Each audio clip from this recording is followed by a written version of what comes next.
Good morning. Welcome to Second Parish. Delighted to see you all. These are the people who remembered to change their clocks this morning.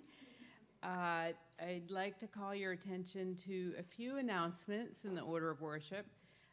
Today's Second Sunday collection goes to NeighborWorks Housing Solutions. There's more information in your order of service or online. I hope you give generously, as you always do. Next Sunday, the leadership board will meet after church. And the following Sunday, we're having a special service. So this hasn't been announced yet, unless you are looking in your calendar. But on the 22nd, we're having brunch church, which will be in Cushing Hall. We'll be sharing a meal together and getting to know Reverend Liz a little better.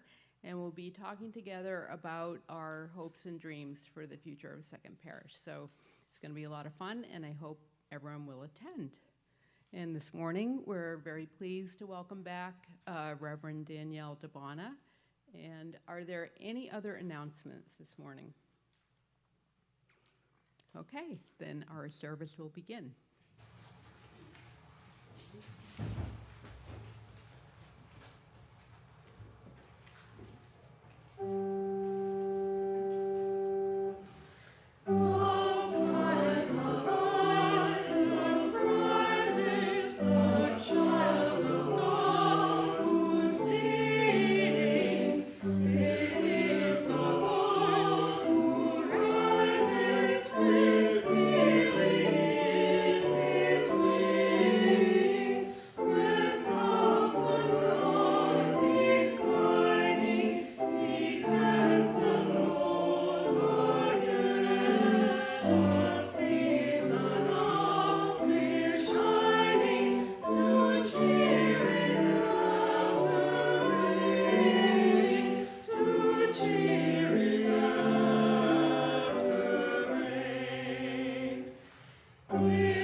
The call to worship today was written by Reverend Michelle Collins and it has just a great title, To Practice the Revolutionary Act of Noticing. And I read it, To Practice the Revolutionary Act of Nothing. I think they might be connected, at least they are in my head. Come, awaken your senses to this moment where we practice the revolutionary act of noticing, the breath that sustains us, the beauty hiding in the ordinary hours, the small things that keep hope alive. Come, let us train our attention on that which leads us home. I invite you to stand as you are willing and able and join in singing hymn number 162 in your gray hymnal, Gonna Lay Down My Sword and Shield.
Please read with me our second parish covenant, which is in your order of worship, as Kim lights our chalice today.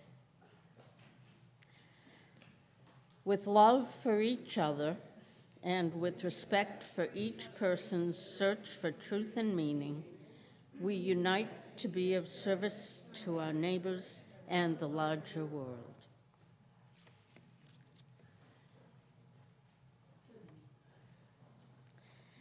And now Liz will share a story with us, all of us. I invite my children friends to come up front.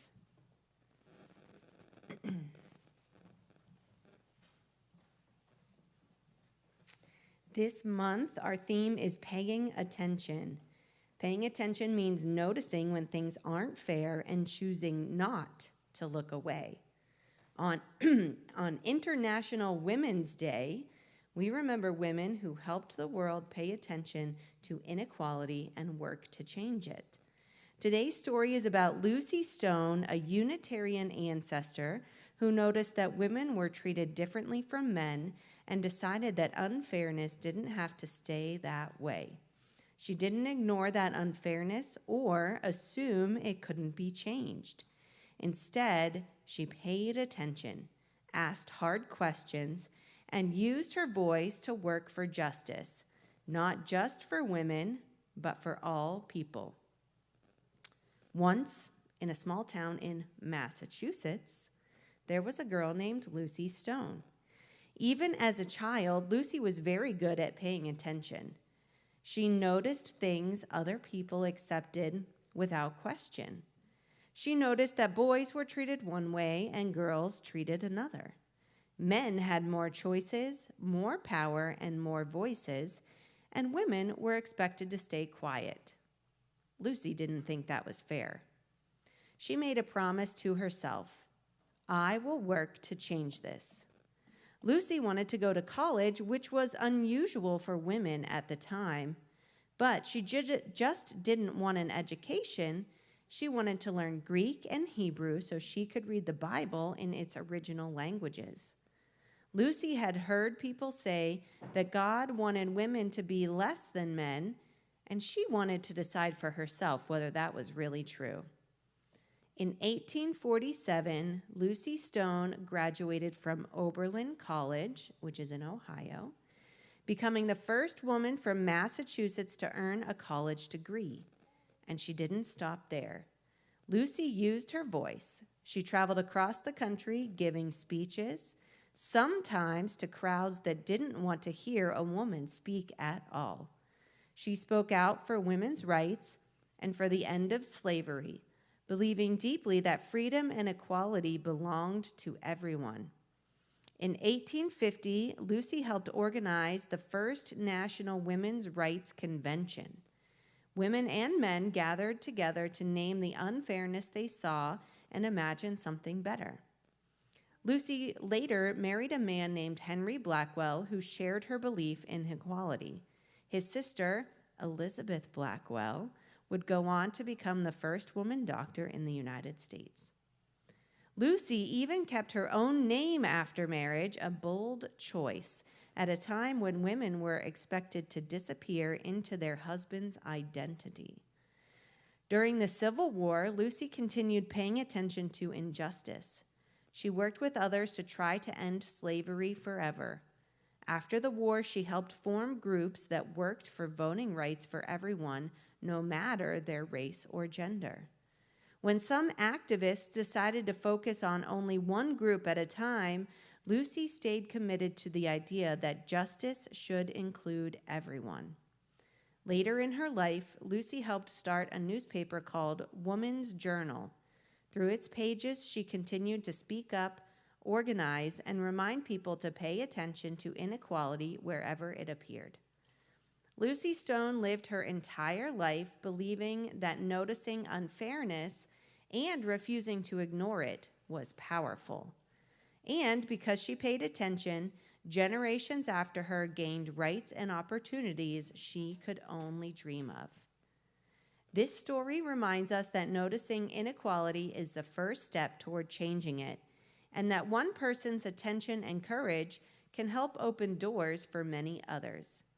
Lucy Stone paid attention to the unfair rules of her time, rules that said women should be silent, powerless, and unequal.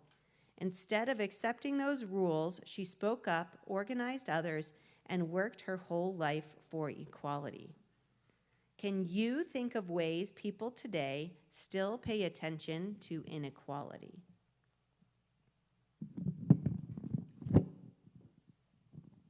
Anyone?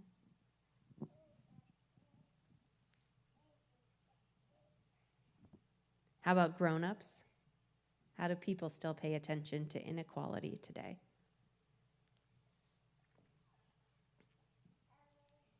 Oh, come on.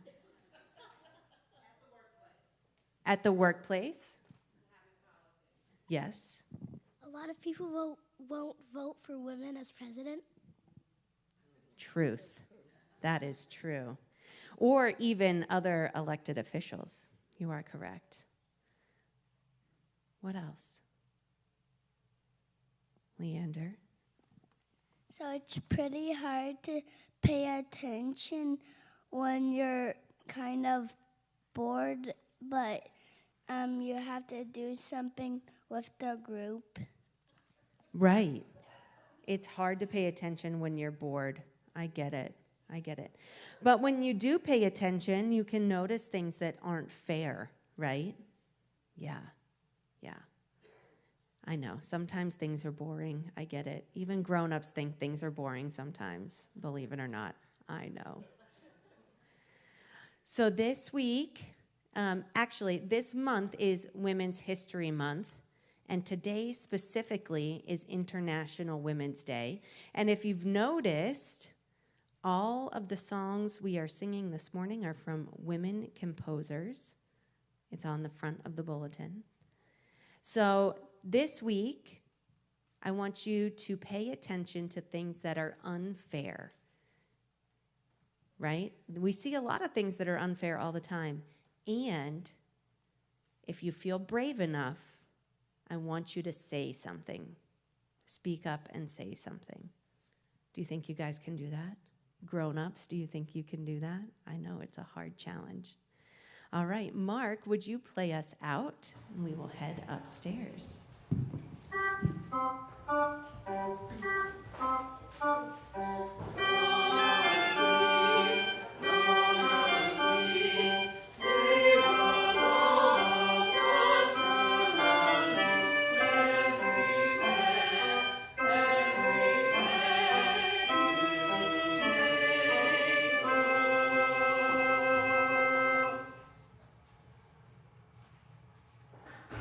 During the anthem this morning, I invite you to share your joys and sorrows and concerns with the congregation. There are cards in your, in your pews. Feel free to fill one out, and the ushers will pick them up.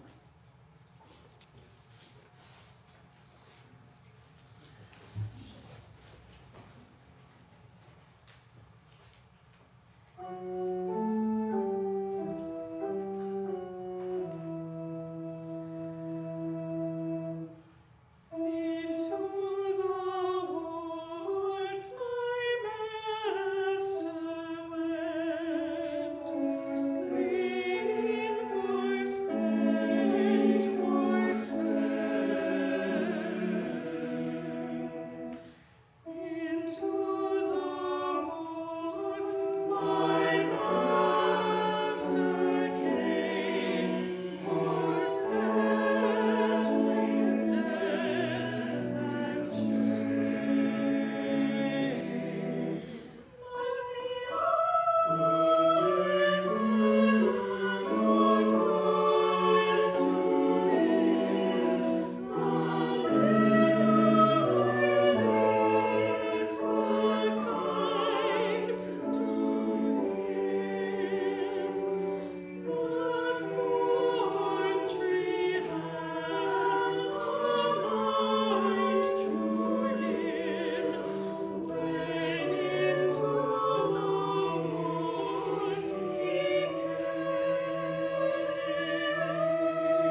a concern, increasing concern for everyone everywhere as a result of the current administration's policies.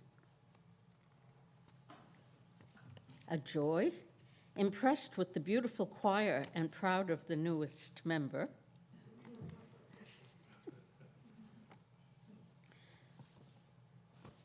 I'm going to save this one. Best wishes to Matthew, who came into the world 30 years ago in the middle of a snowstorm. Ooh.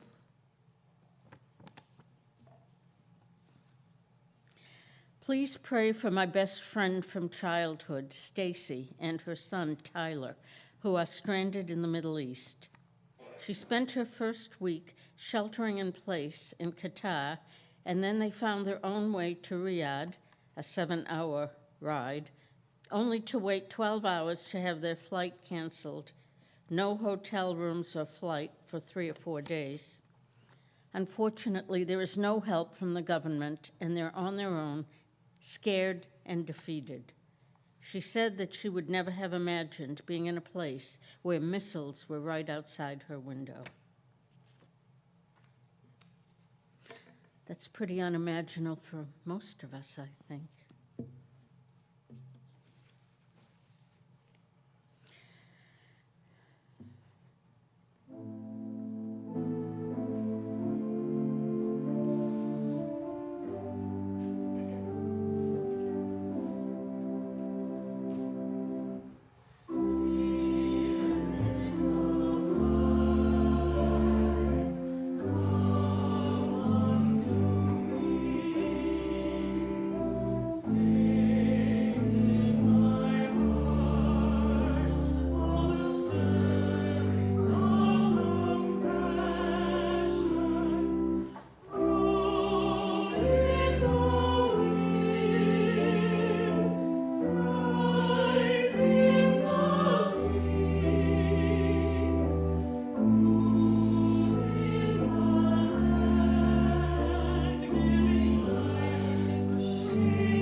Will you pray or meditate or lift up with me? Spirit of life, Spirit of love, we are here today in our beautiful sanctuary, safe from the bombs that seem to be crashing everywhere. Let us hold the Spirit of life in our hearts as we hold those people who are frightened, including Stacy and Tyler. Hold those people who are terrified, whose homes and towns and villages are being bombed today. Let us remember that we have the power to make change. It doesn't have to be huge change. Sometimes change means just paying attention to your neighbors. Gracious and loving God, we ask for your mercy. We ask for your love.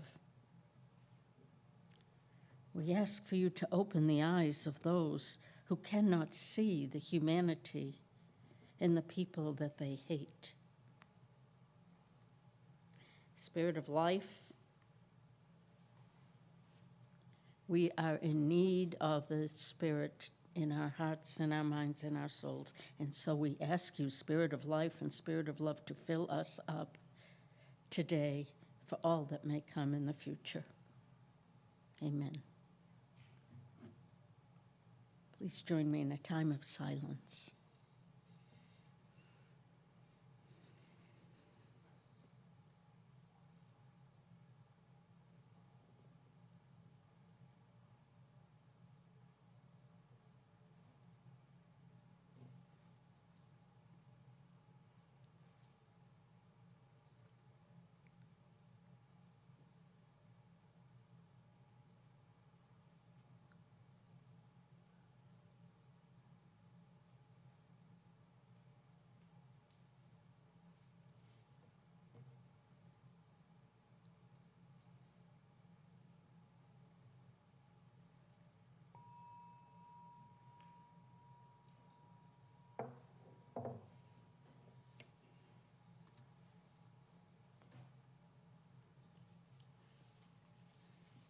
And now may I invite you to give generously.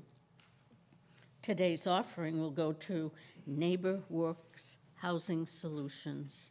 Give as you are able. It is appreciated.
The reading today was written by the Reverend Bob Janice Dillon.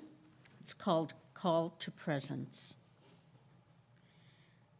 Here, within these walls, here in this community of love and justice, we pause in our busy lives to consider what is worth our deepest yearning.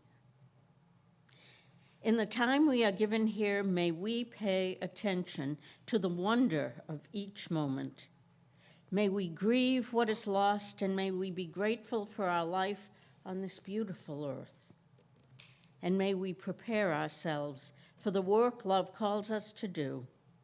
Just as we are, may we be the beloved community.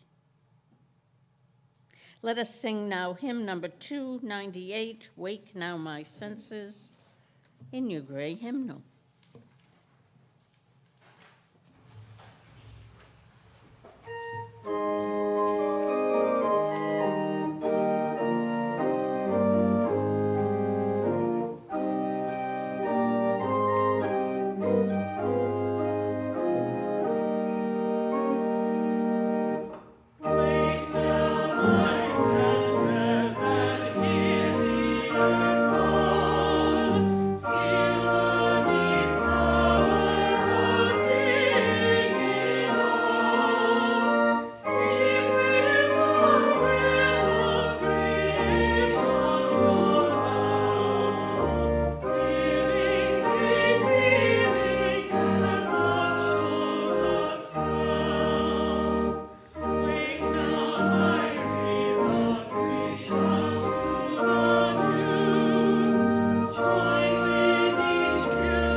Some of you may have already figured this out, but Naomi was a dog.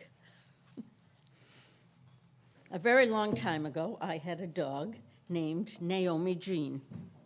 She was my heart dog, and for anyone who has had dogs, you know what I mean. Naomi Jean was a very good girl. She completed obedience classes, passed her canine good citizen test, won obedience ribbons, passed her temperament test, and went on to become a therapy dog, making over 200 visits to my hospice patients. The perfect dog, right? Well, not exactly. Although we took obedience classes until the last week before she died, And although there are many ribbons hanging in my dining room attesting to her excellent behavior, she never totally gave me her attention. I would tap my nose like this and beg, "Naomi, pay attention." And she kind of would, and would certainly follow whatever command I gave. But, Naomi always had a sly eye paying attention to what was going on around her. Was it because she was on guard, waiting for something horrible to happen? I don't think so. In fact, Naomi was paying attention, just not to me. In the call of worship this morning, Reverend Collins tells us to practice the revolutionary act of noticing. Apparently, Naomi was better at it than I was or am. After realizing what was going on, or at least what I believed she was doing, I began to imagine, is it possible that Naomi was paying attention to her surroundings, to the smallest things? Was she noticing? If she was here and could speak, could she tell me who was in the congregation today? Could she tell me what everyone is wearing?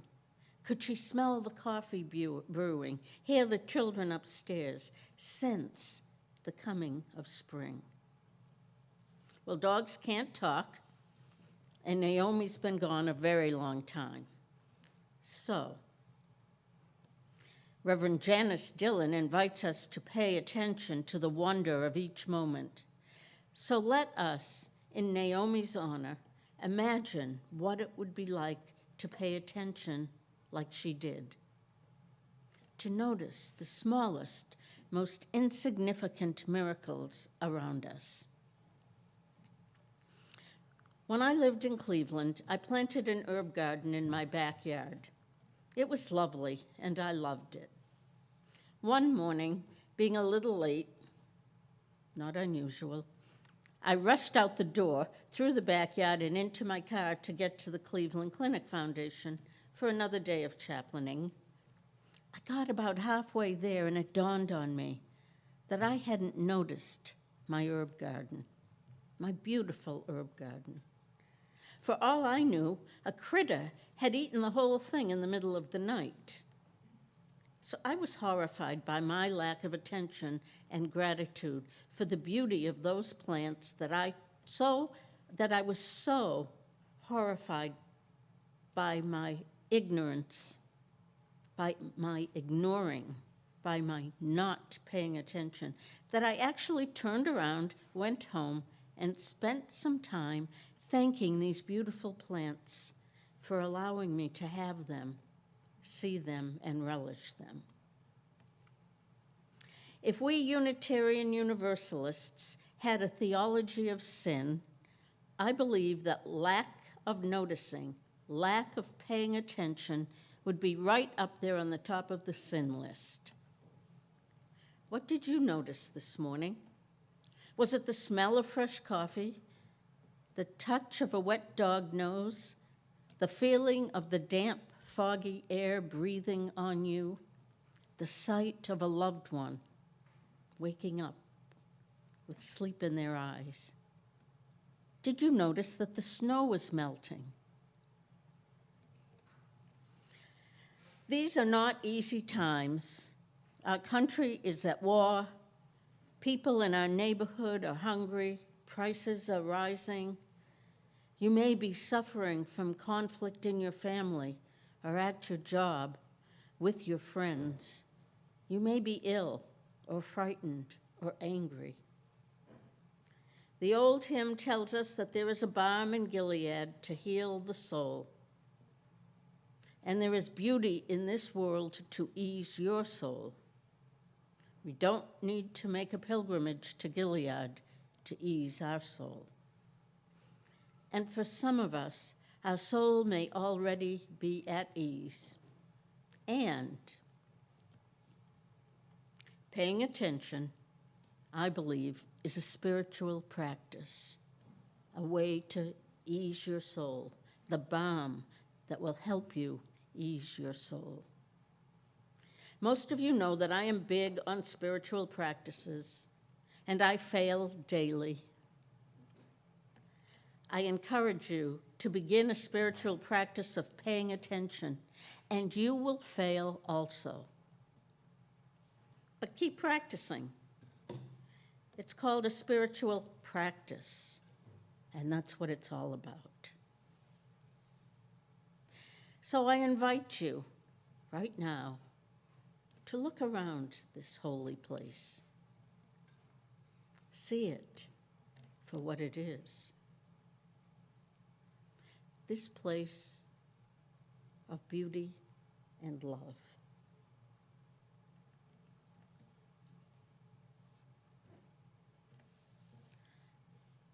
You know deep in your heart that you belong here and you are safe here. Now, look around again. Look at who is near you. Notice them. What are they wearing? Are they smiling at you? I don't see anybody looking around. Turn your heads, for God's sakes, for all that is holy. Turn and look at your neighbors, your beloveds. I'm giving you a minute. Thank you. I know it's not always easy to do this. What are they wearing? Are they smiling at you? Do you know them? How does seeing them around you make you feel?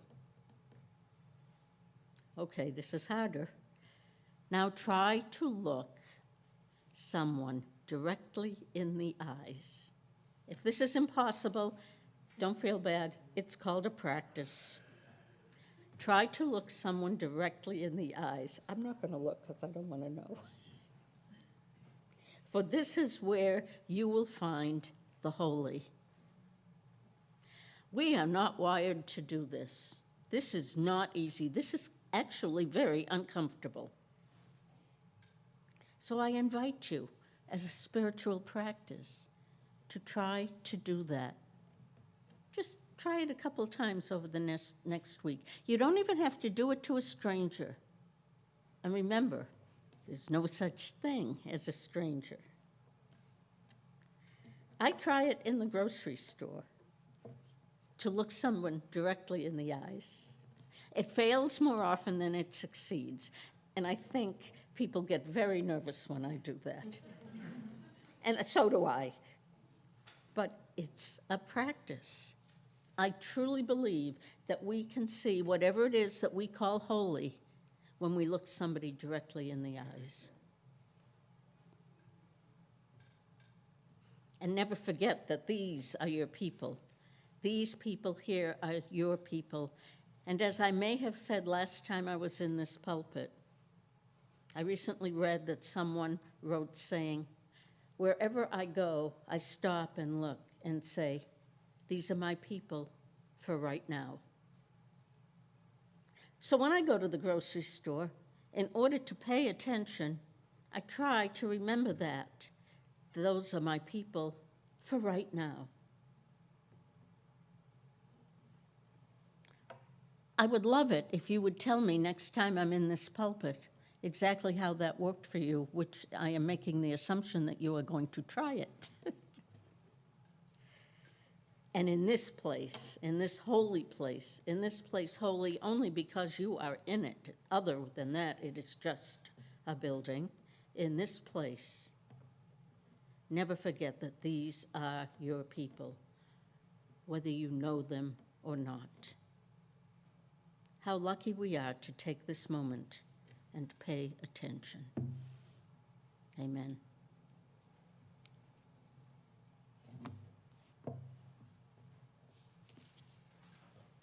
Let's sing together hymn number 1064 in your teal hymnal, Blue Boat Home.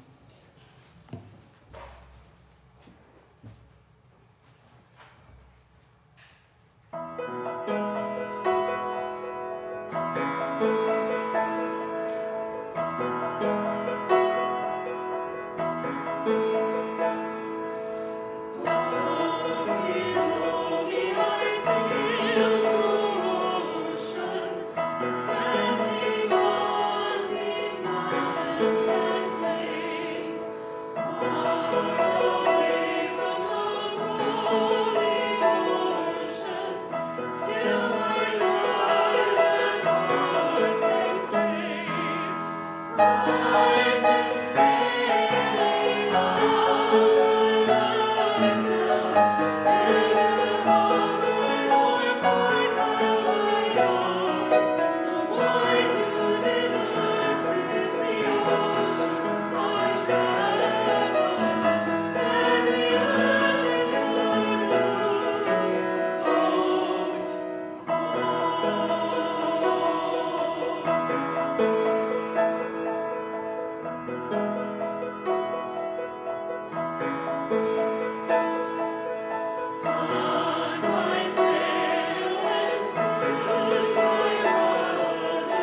May that blue boat home hold you gently in its hands so that you may flourish, so that you may find peace, so that you may find joy, so that you may find love.